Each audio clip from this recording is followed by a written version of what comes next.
സങ്കീർത്തനങ്ങൾ 45-ാം അധ്യായം. രാജകീയ വിവാഹം. എൻ്റെ ഹൃദയത്തിൽ ഉദാത്തമായ ആശയം തുടിച്ചു നിൽക്കുന്നു.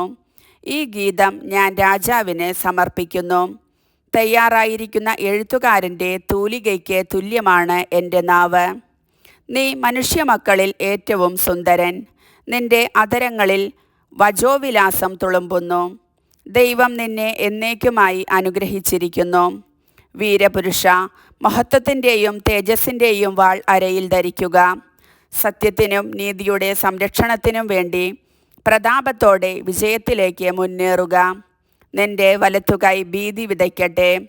രാജശത്രുക്കളുടെ ഹൃദയത്തിൽ നിന്റെ കൂരമ്പുകൾ തറച്ചു കയറും. ജനതകൾ നിന്റെ കീഴിൽ അമരും. നിന്റെ ദിവ്യസിംഹാസനം എന്നേക്കും നിലനിൽക്കുന്നു. നിന്റെ ചെങ്കോൽ നീതിയുടെ ചെങ്കോലാണ്. നീ നീതിയെ സ്നേഹിക്കുകയും ദുഷ്ടതയെ വെറുക്കുകയും ചെയ്യുന്നു. ആകയാൽ ദൈവം, നിന്റെ ദൈവം, നിന്നെ മറ്റുള്ളവരിൽ നിന്നുയർത്തി ആനന്ദത്തിൻ്റെ തൈലം കൊണ്ട് അഭിഷേകം ചെയ്തു. നിന്റെ അങ്കി നറുംപശയും ചന്ദനവും ലവംഗവും കൊണ്ട് സുരഭിലമായിരിക്കുന്നു. ദന്തനിർമ്മിതമായ കൊട്ടാരങ്ങളിൽ നിന്ന് തന്ത്രീനാദം നിന്നെ ആനന്ദിപ്പിക്കുന്നു.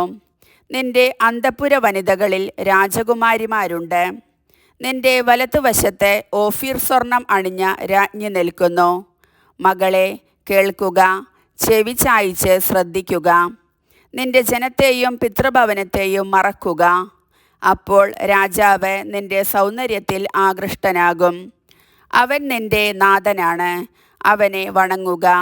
ടയർ നിവാസികൾ നിന്റെ പ്രീതി കാംക്ഷിച്ച് ഉപഹാരങ്ങൾ അർപ്പിക്കും. ധനികന്മാർ എല്ലാവിധ സമ്പത്തും കാഴ്ചവെക്കും. രാജകുമാരി സ്വർണ്ണ കസവുടയാട ചാർത്തി അന്തഃപുരത്തിൽ ഇരിക്കുന്നു. വർണ്ണശബളമായ അങ്കിയണിയിച്ച് അവളെ രാജസന്നിധിയിലേക്ക് ആനയിക്കുന്നു. കന്യകമാരായ തോഴിമാർ അവൾക്ക് അകമ്പടി സേവിക്കുന്നു. ആഹ്ലാദഭരിതരായി അവർ രാജകൊട്ടാരത്തിൽ പ്രവേശിക്കുന്നു. നിന്റെ പുത്രന്മാർ പിതാക്കന്മാരുടെ സ്ഥാനത്ത് അവരോധിക്കപ്പെടും.